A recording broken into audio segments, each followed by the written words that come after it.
Olá, meus amigos. Eu sou Marlon Riquidal, autor do livro Diálogo Fraterno, Ética e Técnica, publicado pela Federação Espírita de Goiás. E hoje nós faremos a análise de uma mensagem de Manuel Flamengo de Miranda que consta dentro do nosso livro. Essa mensagem é de título Atendimento Fraterno, ditada por Manuel Flamengo de Miranda, psicografada por Divaldo Pereira Franco, na manhã de 4 de novembro de 2013 na Mansão do Caminho, em Salvador, Bahia. E os direitos dessa publicação foram concedidos para que a gente constasse no livro uma mensagem profunda e extremamente oportuna sobre o atendimento fraterno, que vai passar por várias questões que são muito importantes, talvez em até algum ponto nós repitamos essas questões, mas porque são realmente importantes, nós achamos que valeria muito a pena fazer uma análise dessa mensagem, ressaltar alguns pontos que podem somar-se a vocês que estão estudando o livro, que estão se preparando para o atendimento fraterno, buscando uma maior qualidade dessa tarefa.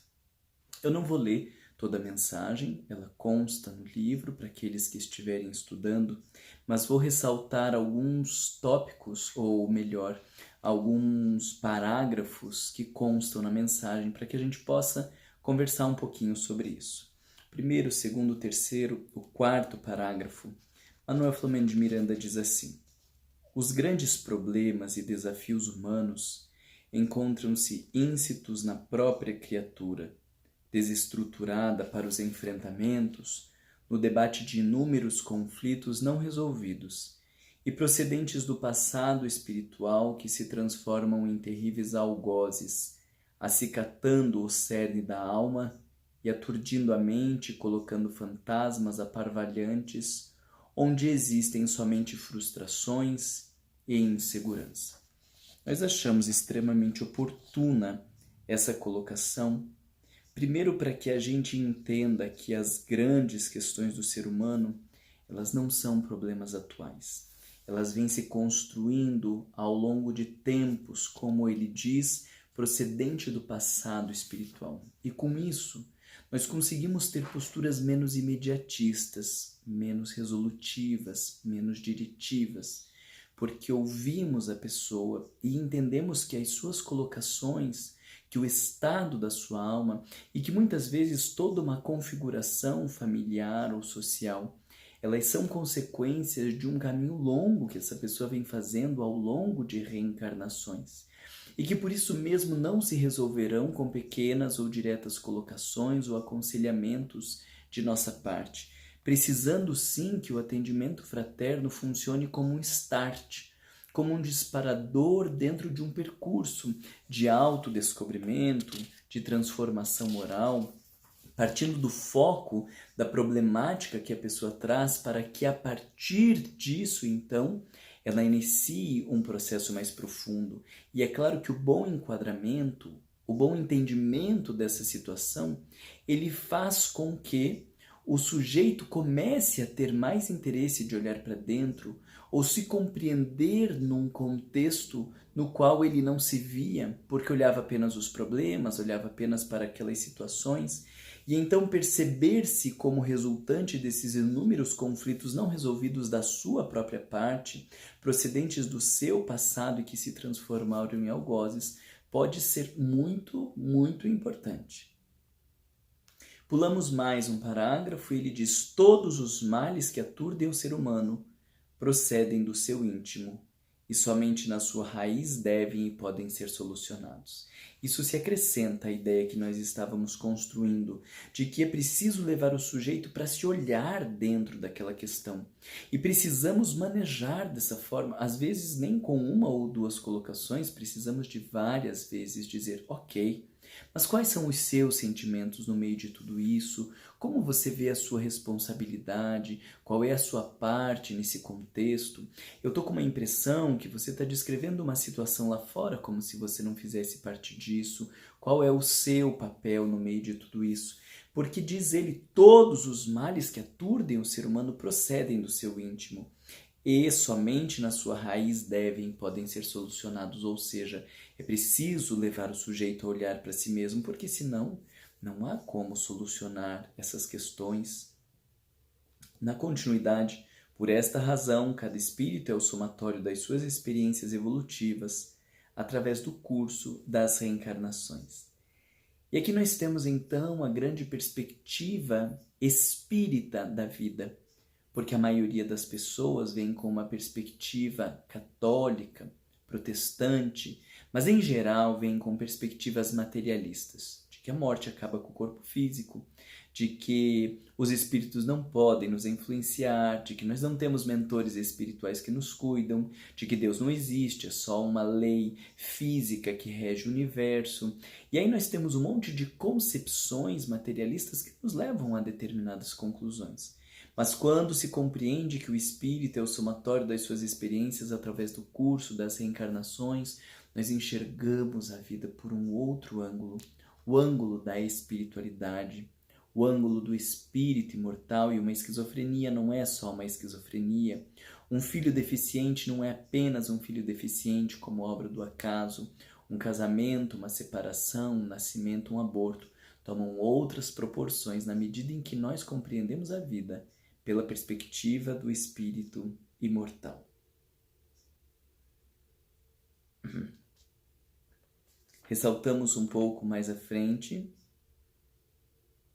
a não pressa em dialogar, como ele diz, os cuidados com as colocações propostas, o evitar sempre diagnósticos depressivos ou alarmantes sobre perseguições de ordem espiritual, que os necessitados ignoram, são essenciais, a fim de não lhes produzir mais danos que benefícios, de verdade.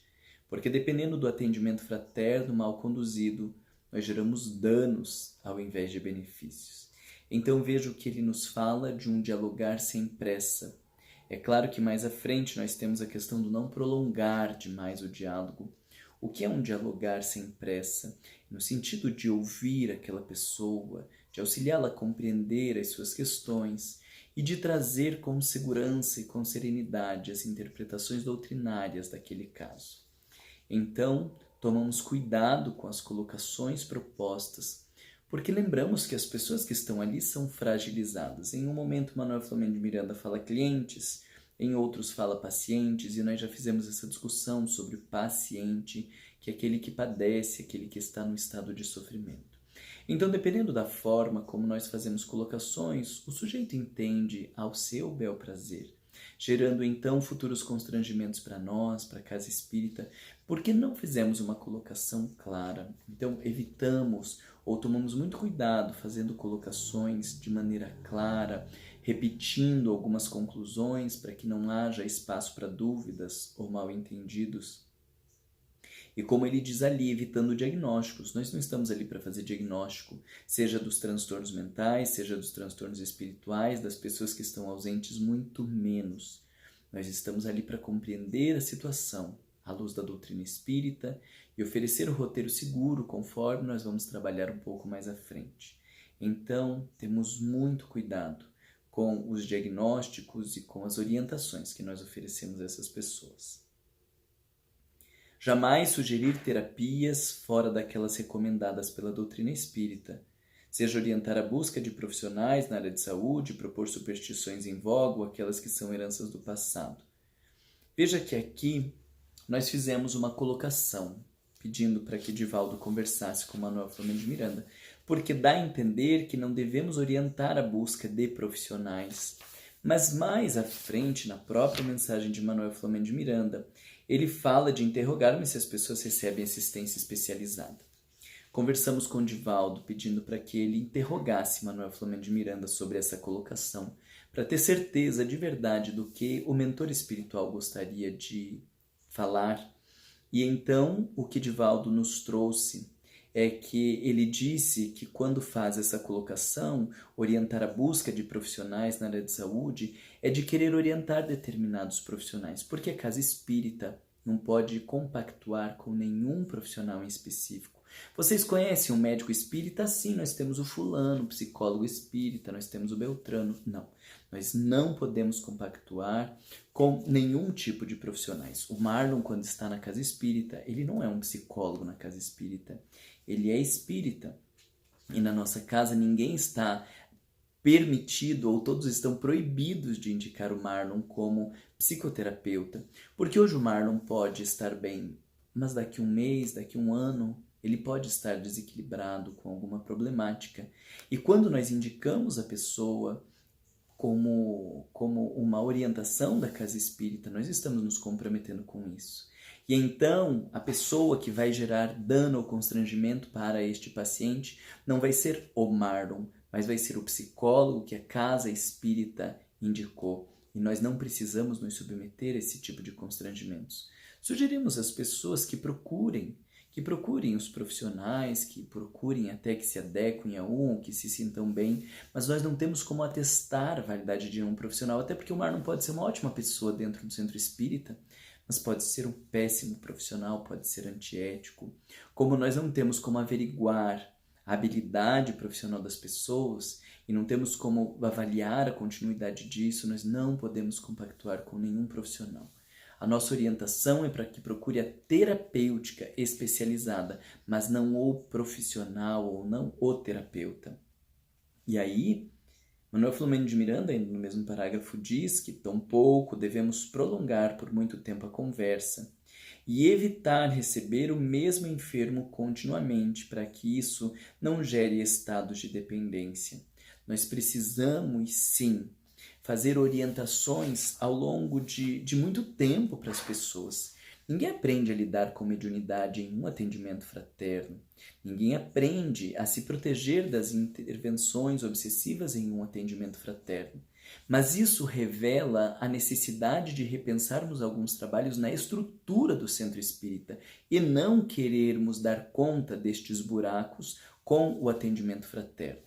Se na nossa casa espírita não há um grupo que possa orientar as pessoas que estão em quadros de mediunidade desequilibrada e essas pessoas têm aparecido no atendimento fraterno, não vai ser com a continuidade do atendimento fraterno que nós vamos preencher esse buraco. É preciso que a casa sente, se reorganize e ofereça esse tipo de trabalho. Nós temos que estruturar as nossas casas espíritas em cima de grupos de estudos. E podemos ter estudos sobre a mediunidade no dia a dia. Podemos ter estudos sobre o processo obsessivo, sobre influências espirituais, tanto positivas quanto negativas, para orientar as pessoas. Na falta destes grupos de estudo, nós queremos preencher estes buracos com atendimento fraterno e não percebemos que, querendo resolver um problema, nós geramos um outro ainda maior, que é a vinculação com o atendente, ou uma dependência do atendido em relação ao atendente, que é extremamente danoso, porque o vínculo do atendente tem que ser com o conteúdo doutrinário e não com o atendido. Evitamos, assim, substituir o confessionário das antigas religiões, nem devemos permitir que o entrevistado revele segredos. Isso nós trazemos quando as pessoas perguntam sobre homem atender homem, mulher atender mulher, fazer duplas ou qualquer coisa assim, como se isso fosse evitar uma determinada intimidade no atendimento fraterno. E que bom que evite, porque não podemos criar este espaço de intimidade. Se existe algo que eu falaria apenas para uma pessoa e que não falo para duas, é sinal de que esse algo é íntimo demais e não deveria estar no atendimento fraterno. Se existe algo que eu falaria apenas para uma mulher e não falaria para um homem, então o homem é bom que esteja ali para evitar esse nível de intimidade, essa vinculação que não cabe dentro do atendimento fraterno. Nós estamos ali para compreender problemáticas, não precisa saber como traiu, o que aconteceu, qual que é o problema sexual, a intimidade de ninguém. Nós estamos ali para perguntar como essas pessoas se sentem, o que elas pensam a esse respeito, e a partir dos seus pensamentos e dos seus sentimentos, nós trazemos o conteúdo doutrinário, sem a necessidade deste vínculo mais íntimo. Manuel Filomeno de Miranda também traz uma reflexão importantíssima sobre os conselhos, e ele diz que nós precisamos agir com muita responsabilidade, porque isso acarreta problemas mais sérios, por causa da utilização intencional de conselhos como arma contra aqueles que supõem serem os seus algozes. Então a pessoa vem, ela fala do marido, ela fala do filho, ela fala da esposa, e aí nós aconselhamos, você tem que agir assim, mas veja, ele é desequilibrado, ele tem problema, tem que agir assim, assado, e depois os supostos atendidos vão usar dessas palavras para ofender, para machucar, para, de forma vamos dizer assim, pejorativa, né? Alfinetar aquelas pessoas. É bem que o pessoal lá do Centro Espírita disse que eu tenho que ter muita paciência com você porque você é desequilibrado. E ela já põe a parte que quer, a parte que interessa. E aí nós ficamos como loucos no Centro Espírita porque fizemos orientações direcionadas que não cabiam ao atendimento fraterno. Os dramas e existências, né, como diz ele, eles têm que ser avaliados não por uma perspectiva pessoal, mas a partir do estudo do Livro dos Espíritos de Allan Kardec. E isso nós vamos falar muito ao longo desse curso, para que eu possa interpretar os dramas que as pessoas trazem a partir do Livro dos Espíritos. Eu tenho que conseguir transitar muito bem pelo Livro dos Espíritos. Senão, como que eu posso compreender um drama existencial de herança, de infidelidade conjugal, de rebeldia de amigos, de ingratidão familiar, se eu não conheço o Evangelho, o Livro dos Espíritos, as bases doutrinárias? Como posso trazer estas orientações? Aí nós ficamos em visões gerais, superficiais, que não cabem no atendimento fraterno. Não é uma conversa de ponto de ônibus, não é uma conversa na entrada da porta. O atendimento fraterno, uma orientação que precisa ser precisa, bem estruturada, organizada, numa fala completa, que traga esclarecimentos ao sujeito, ou como diz Joana de Ângeles, luz nesse momento de escuridão, roteiro nesse labirinto, esperança no desencanto. Então, é preciso transitar bem pelos conteúdos doutrinários para que isso possa servir de orientação para as pessoas que ali vem em busca. Fortalecer o ânimo junto com a necessidade de responsabilidade. Nós não viramos apenas um boneco de animação, você vai conseguir, tenha fé, você consegue, porque isso atrapalha a vida das pessoas. Nós precisamos trabalhar com essa dupla, fortalecer o ânimo e a necessidade de responsabilização. Porque se o sujeito não se responsabilizar, se ele não se investir deste papel de transformar a vida, de fazer e acontecer, de reconhecer a sua parcela e o que tem para aprender com isso, o ânimo, a calma e a resignação perdem o efeito. Quando Allan Kardec fala de calma e resignação, ele diz auridas da maneira diferenciada de compreender a vida. Por compreender a vida por outra perspectiva é que eu tenho calma ou resignação. Não são palavras vãs, não são estímulos vazios de tenha ânimo e você consiga. Por isso precisa caminhar junto com a necessidade de responsabilização. Aí ele traz um objetivo que nós estamos trabalhando aqui em particular. O objetivo do atendimento fraterno é diluir informações equivocadas que o paciente traz sobre o espiritismo, porque acha que é mágico, que vai sentar ali, que vai conversar com o filho que morreu, que vamos fazer um trabalho para aquela mulher e ela volta para ele, que vai resolver problema de impotência. Então, informações equivocadas, nós vamos diluindo, retirar as ideias mágicas, e aqui nas ideias mágicas nós trazemos a comunicação com os espíritos, mas também a ideia mágica de que a gente tira o obsessor, de que a gente desamarra trabalho, essas coisas loucas que se falam por aí.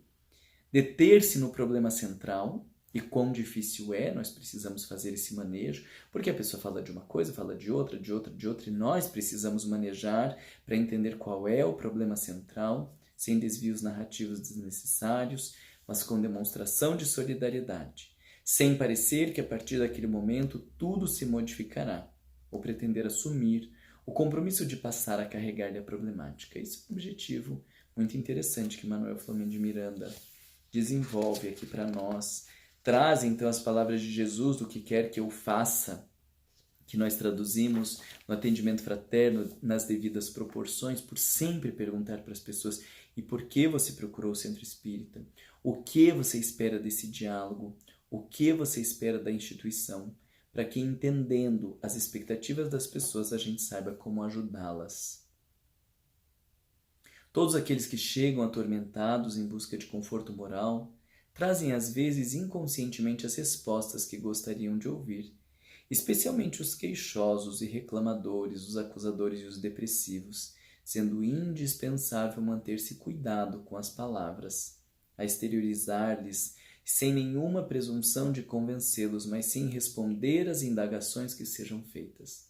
Olha que precioso, porque quando as pessoas vêm, elas já trazem muitas vezes os seus entendimentos, as suas respostas, e elas querem apenas que a gente valide essas respostas. Então, em vários momentos, cabe perguntar: e o que você pensa sobre isso? Como você se sente nessa situação? Qual é a tua pergunta? O que você quer entender à luz da doutrina espírita?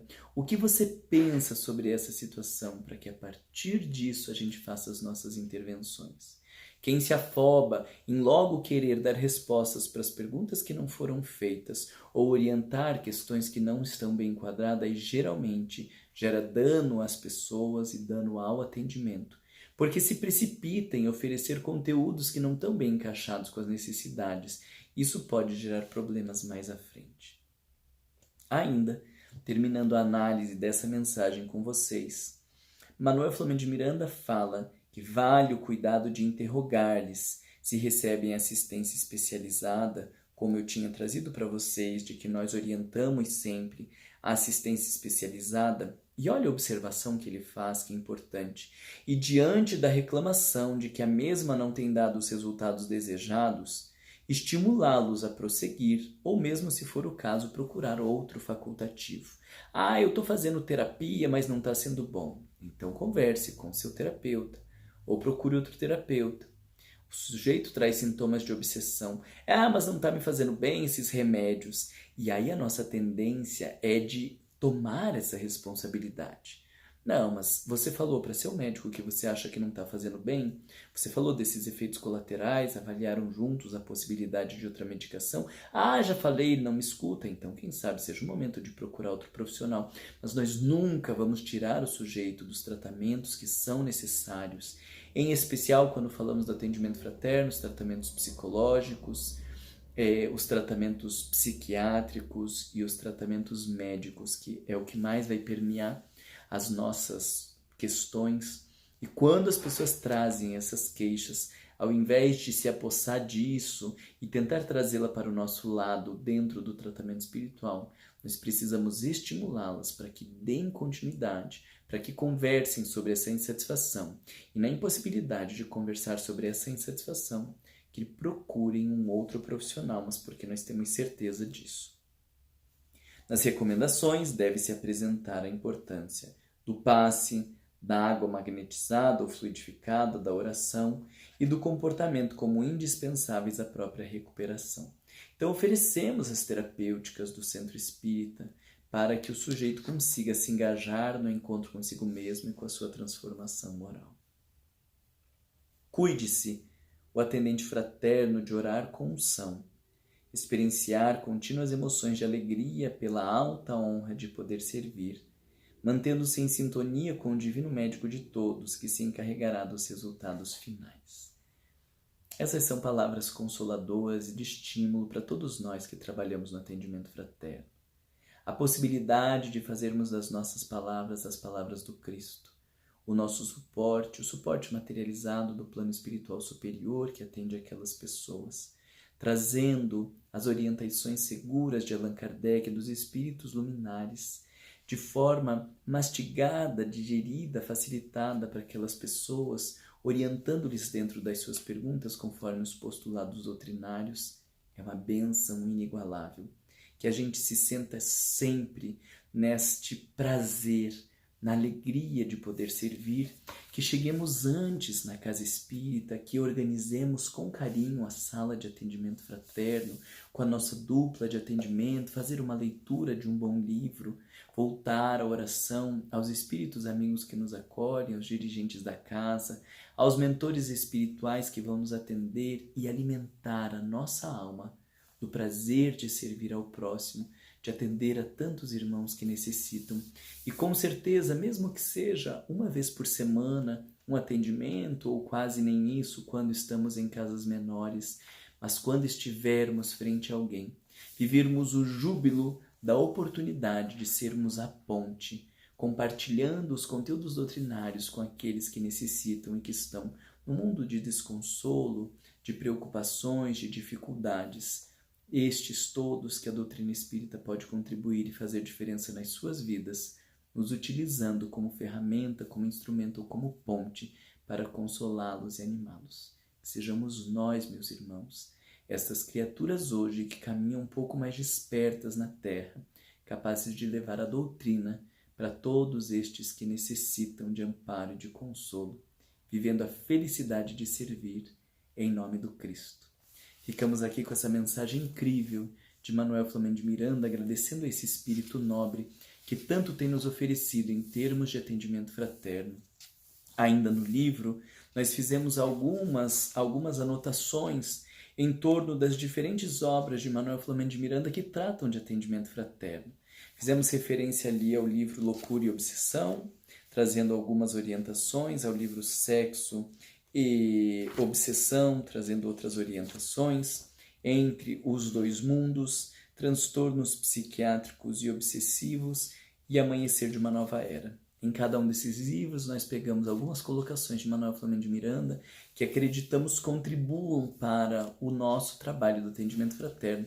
Deixamos aqui para vocês a sugestão de estudo do livro Diálogo Fraterno, Ética e Técnica. Continuamos com esta qualificação ao longo dos nossos próximos dias. Por hora, deixo aqui meu abraço fraterno e o prazer em estarmos juntos.